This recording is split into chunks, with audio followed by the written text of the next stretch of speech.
तो फाइनली जिस चीज का इंतजार था वो आ गया, वो हो गया, क्योंकि जिम्बाब्वे के अगेंस्ट हमारी भारतीय टीम ऑफ कोर्स जीतने वाली थी और वही जीत देखने को मिली। और क्या धमाकेदार तरीके से 257 का टारगेट दे दिया, 256 रन लगा दिए बोर्ड पे भारतीय टीम ने और दिखा दिया कि क्यों है वो डिफेंडिंग चैंपियंस।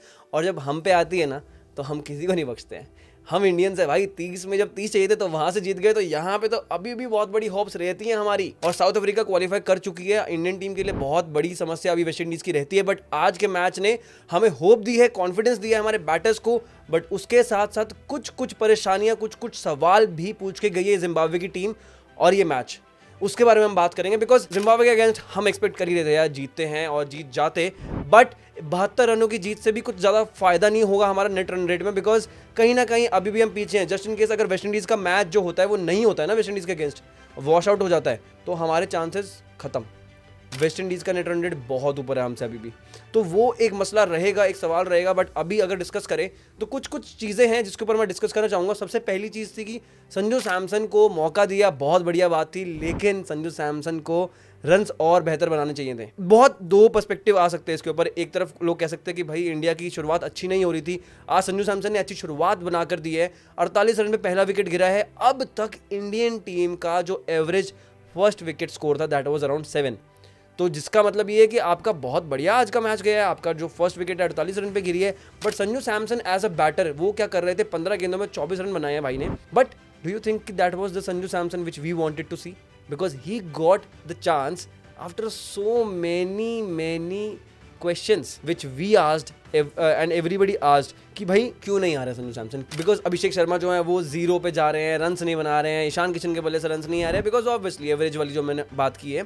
संजू सैमसन का यहाँ पर आना और सिर्फ 24 रन बनाना 15 गेंदों में, that was the question. Because as a batter he could have done more, he could have built the innings, he could have scored the runs, और वहां से 24 की जगह ना 50-40 रन आराम से जोड़ सकते थे। बिकॉज आप उसके बाद का स्कोर देखो, 55 रन बनाए अभिषेक शर्मा ने, 38 रन बनाए ईशान किशन ने, सूर्य कुमार यादव ने 13 गेंदों में 33 रन बनाए, 23 में 50 बना दिया हार्दिक पांड्या ने, और तिलक वर्मा जिनके स्ट्राइक रेट की बहुत ज़्यादा चर्चा हो रही थी कि यार नंबर 3 पे आके वो उस तरह से स्ट्राइक रेट नहीं है उनका और नहीं कर पा रहे बैटिंग, आज भाई ने 16 गेंदों में 44 रन बना दिए। तिलक वर्मा ने भी एक स्टेटमेंट दे दिया कि भाई मेरे ऊपर क्वेश्चन मत करो, because I can also score runs. Again Zimbabwe की जो टीम थी, बॉलिंग यूनिट थी, वो वीक थी और बहुत सारी गलतियां भी की हैं, बहुत सारी कैचेस मिस किए हैं, और जिम्बाब्वे की टीम अंडर प्रेशर थी।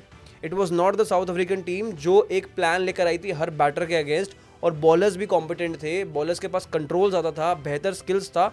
जमीन आसमान का फर्क है साउथ अफ्रीकन बॉलिंग में और जिम्बाब्वेन बॉलिंग में ऑफ कोर्स। बट आपके जो रन्स बने हैं बहुत ज़्यादा कॉन्फिडेंस देकर जाएंगे। बट संजू सैमसन के पास बहुत बढ़िया अपॉर्चुनिटी थी कि आज बड़े रन्स बना सकते थे। मैं थोड़ा सा डिसअपॉइंटेड था, सबका अपना अपना पर्सपेक्टिव हो सकता है। ऑफ कोर्स स्टार्ट बढ़िया दिए, लेकिन जो स्टार्ट थी उसको और बेहतर रन्स पे तब्दील किया जा सकता था। अभिषेक शर्मा टच में उतनी तरह से नहीं लगे, he was little under confident, but he made runs which will boost his confidence, which is very crucial for the West Indies game. उसके अलावा तिलक वर्मा हो, ईशान किशन हो या सूर्य कुमार यादव, हार्दिक पांड्या, सब ने बढ़िया किया, कॉन्फिडेंस आया होगा।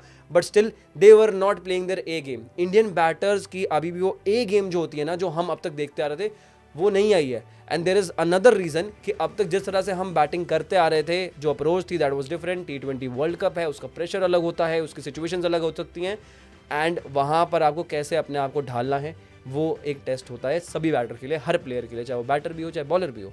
अब 256 रन बना दिया आपने, उसके बाद एक्सपेक्टेशन थी कि थोड़ा सा कम रन्स पे जिम्बाब्वे को आप ऑल आउट कर सकते थे, या प्रेशर बनाकर आप थोड़ा सा बड़े स्कोर जीते। 72 की जगह अगर 100 रन होते, 110 रन होते तो और बेटर रहता। नेट रन रेट थोड़ा सा बेहतर होता, बट स्टिल वो बहुत बड़ा डिफरेंस है जो आपको पार करना था, और वेस्ट इंडीज से फिर भी कम पे ही रहते। बट स्टिल एक कॉन्फिडेंस बूस्ट और बॉलर्स के हिसाब से भी मेरे को ऐसा लगता है कि एक क्वेश्चन था। अब अगर जिम्बाब्वे की बात करें तो बैटिंग में जिम्बाब्वे ने भी 184 रन बना दिए भाई। जस्ट इन केस अगर ये मैच भी थोड़ा टाइट होता और 170, 180, 90 के आसपास का इंडिया का स्कोर बनता तो क्या होता है इंडिया का हाल, ये जस्ट इमेजिन करो आप। That questions the bowling unit of India, because भारतीय टीम की गेंदबाजी भी अप टू द मार्क नहीं थी जिस तरह से हम देखते आ रहे हैं। वरुण चक्रवर्ती की form is a concern, he is one of the highest wicket takers for India currently. अगर आप टॉप 5 में देखोगे तो वरुण चक्रवर्ती आते हैं हाईएस्ट विकेट टेकर्स की लिस्ट में, बट इंडिया का और कोई प्लेयर ही नहीं है। अर्शदीप सिंह इज अमेजिंग, जो वो कर रहे हैं वो भारतीय टीम में बहुत कम बॉलर्स कर पा रहे हैं, और जिन्होंने अब तक T20 इतिहास में भारतीय टीम के किया वो तो हमें पता ही है सबको। अर्शदीप सिंह ने आज बढ़िया गेंदबाजी करी है, टाइट रखा, जसप्रीत बुमराह ने टाइट रखा, बट आप ये देखो कि जिम्बाब्वे जैसी यूनिट के आगे भी अगर आप 184 रन बनवा दोगे तो कहीं ना कहीं कुछ लूप होल्स है जो आपको फिल करने पड़ेंगे। आपको शिवम दुबे की बात कर लो, शिवम दुबे 2 ओवर में 46 रन दे जाते हैं। और क्यों ओवर दिया शिवम दुबे को? जब आपके पास 2 बॉलर्स, आपके प्राइम बॉलर्स हैं जसप्रीत बुमराह और हार्दिक पांड्या, जिनका एक ओवर पड़ा है, क्यों उनके ओवर्स नहीं पूरे करवाए? And then you went to Shivam Dube कि भाई आप ओवर डालो।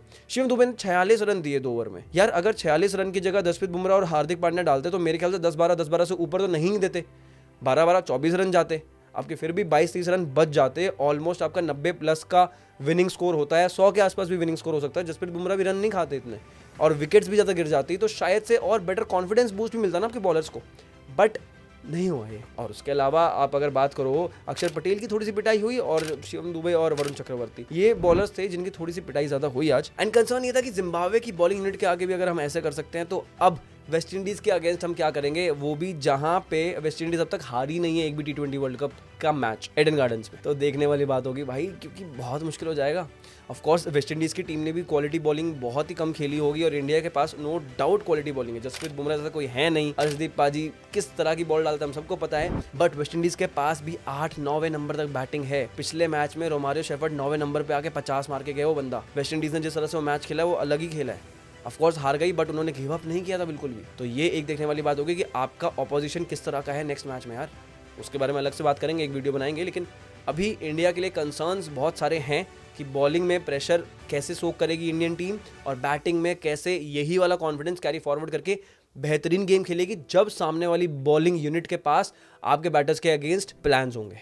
वो देखने वाली बात होगी। खैर अभी के लिए बात हो गई है, अब देखने वाली बात ये होगी कि आगे मैचेस में क्या होगा, डिस्कशन करेंगे ही, वीडियो आएगी ही। तो जरा अभी के लिए अगर आपको डिस्कशन समझ में आई हो, पसंद आई हो, तो प्लीज सब्सक्राइब करके जाना, बिकॉज हम आते रहेंगे, बात करते रहेंगे आपके साथ। तब तक के लिए थैंक यू सो मच।